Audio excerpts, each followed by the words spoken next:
Okay, so hey and welcome to the video. Today we're going to talk about YouTube SEO best practices. Now, as this video is probably ranking pretty well by now for this term, should be a little bit of proof of concept in and of itself.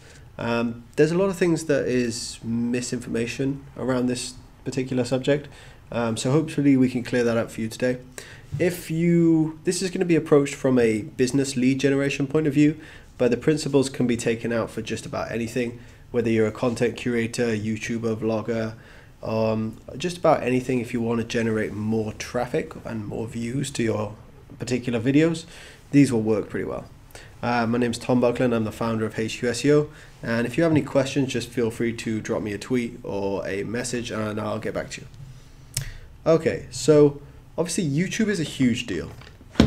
There's just no alternative, despite Facebook trying at the moment, to have a video platform with as much content assurance, shareability, content assets, even everything from the subscriber metrics and how they work is very, very sharp.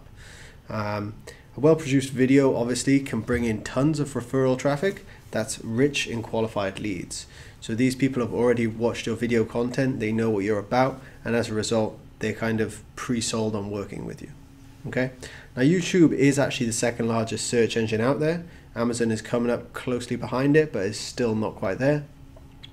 You've got more user engagement on this platform than any other platform, including Facebook. In 2008, obviously this is just funny cat videos and informational style how-tos. Nowadays, it's a legit proven lead gen machine if you know how to use it, which is what we're going to cover. But before we get started, how do you generate leads through YouTube video? So I'm not going to talk about the video curation content or anything around the production value or anything like that. But obviously focusing on quality is super important. Give people what they want. So trends are really effective to take sort of advantage of. Create a content calendar. So don't try to do 100 videos in one day and then fail and then get demotivated. Do one a day if you can manage that. If you can't, then one a week and just move up from there. Build playlists. So make sure you segment everything into a specific playlist and promote your call to actions, okay? So use cards, end screens, recommendations, offers, freebies, etc. But just actually have a call to action. So say if you want more information, get in touch, or have a more specific, actionable, low action item for the user. So if you're promoting, say, a publishing service, then say you get a free cover design or something that will just help you acquire new business. Don't just say get in touch if you're interested. Okay.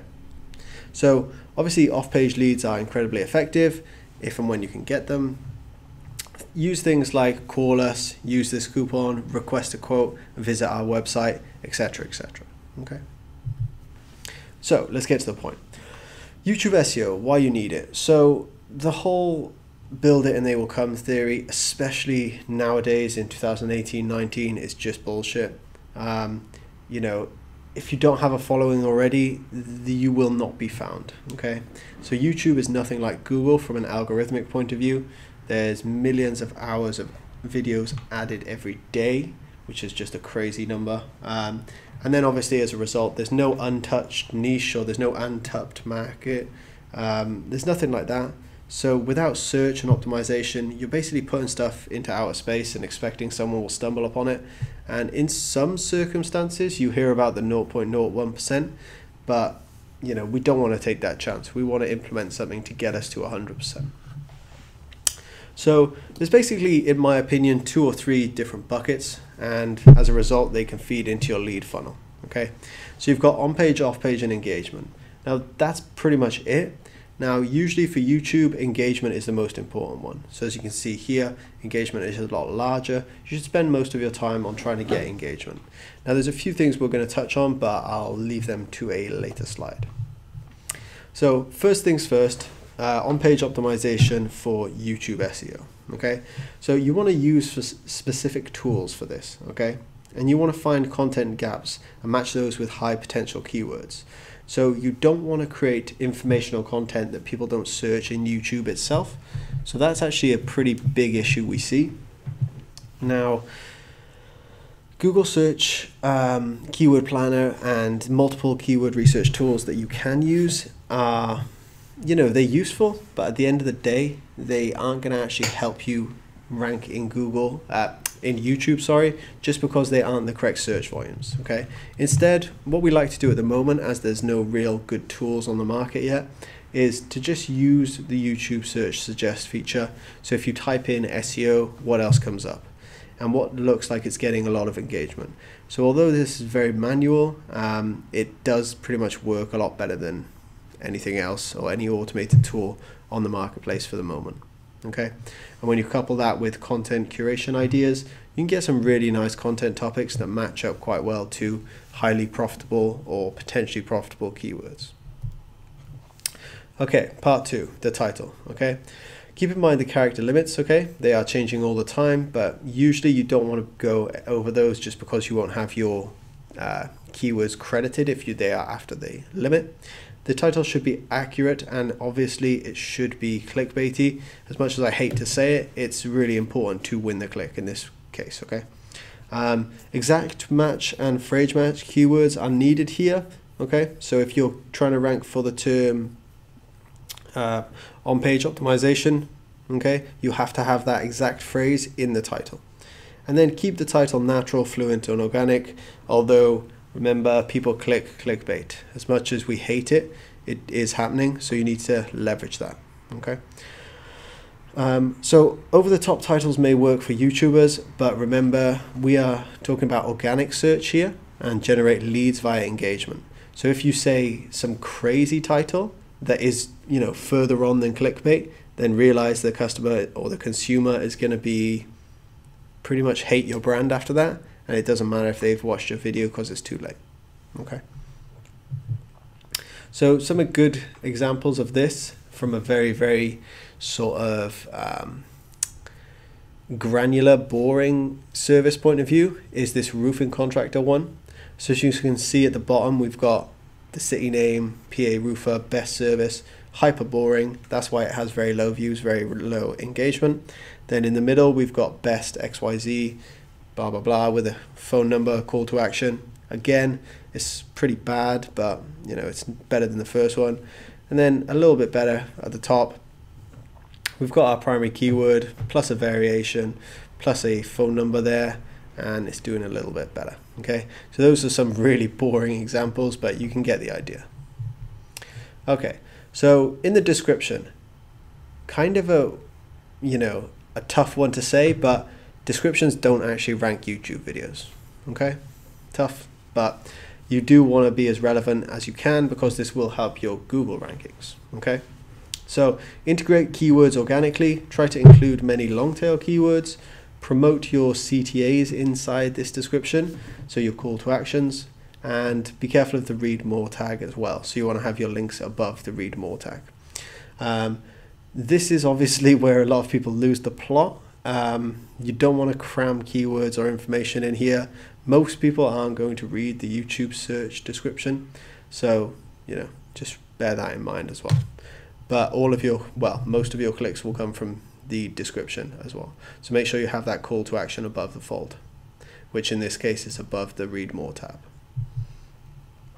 Okay, so this is an example of Amazon SEO consultant. You can see a little bit of information and then the link to the specific post.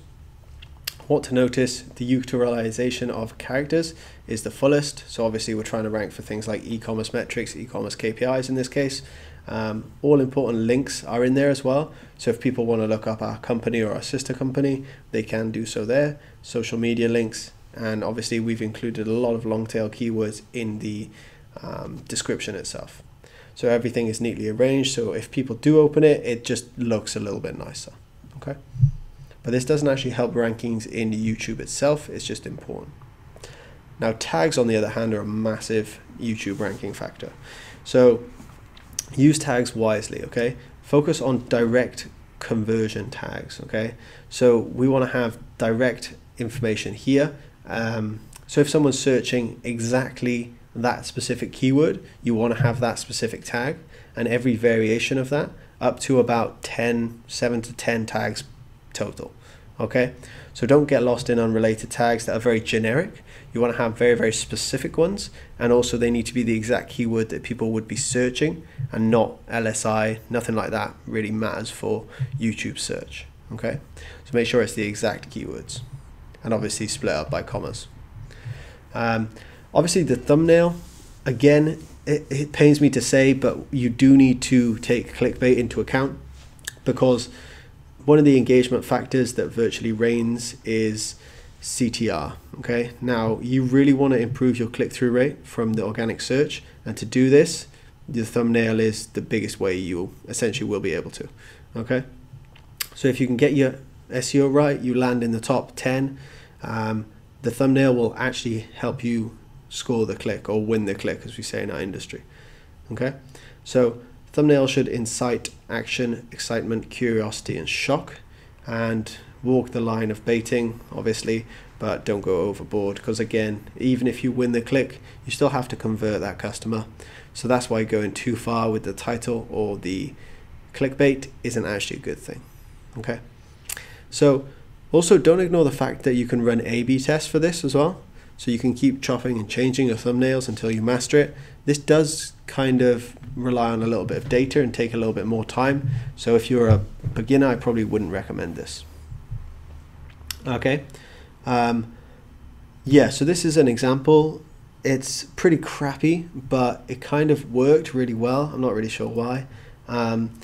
This is a video we used to have for local SEO, and enough why and more how keywords don't be that guy. And very simple, again, terribly designed because it was just pulled from a slide, but seemed to do the trick.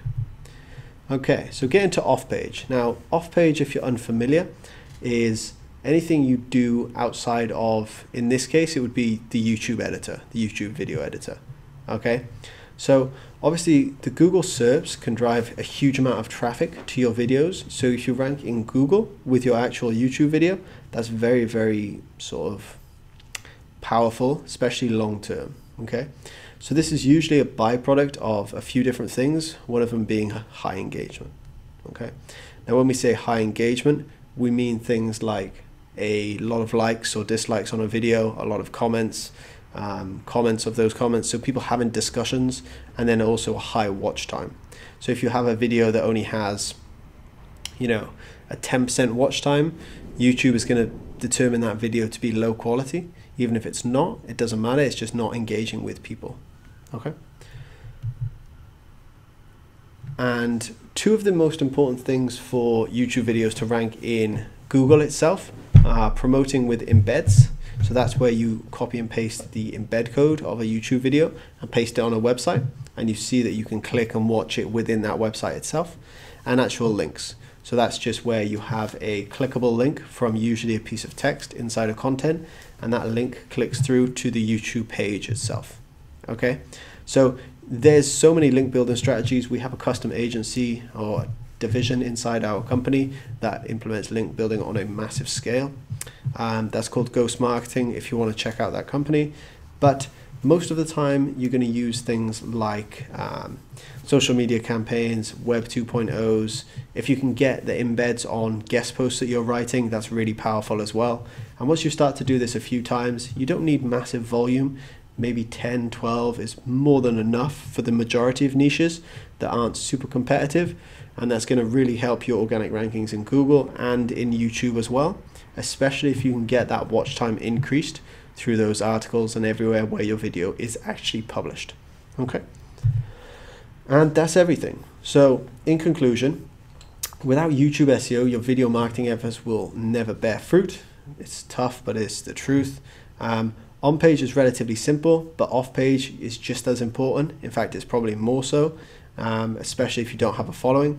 And finally, you want to create shareable videos that you can then embed and link to that will also generate a high watch time and have multiple engagement, because engagement is still the #1 ranking signal. So if you have hundreds of likes a day, thousands of views a day that are all very, very high retention views, so things like 80% and over, that shows YouTube that your video is sort of trustworthy, and as a result you'll rank higher. Okay, If you have any questions about our video marketing services, you can see the URL there. And if you have any questions overall about SEO or even just YouTube SEO, feel free to get in touch via that email or hit me up on Twitter. And yeah, thanks for watching.